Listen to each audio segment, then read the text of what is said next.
Gideon, watim go misango ne Ruoth Nyasachwa.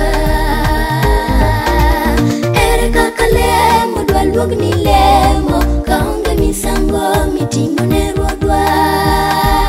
Nowa otimo misango, Manoa bende otimo misango, Gideon bende otimo misango.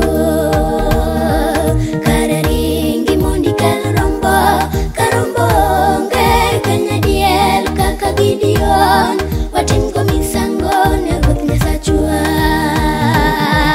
Kara ringi mondi kel rombo, ka rombo onge kanyadiel kaka Gideon, watim go misango ne Ruoth Nyasachwa.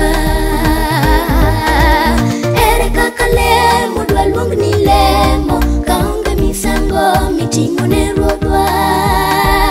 Nowa otimo misango, Manoa bende otimo misango, Gideon bende otimo misango.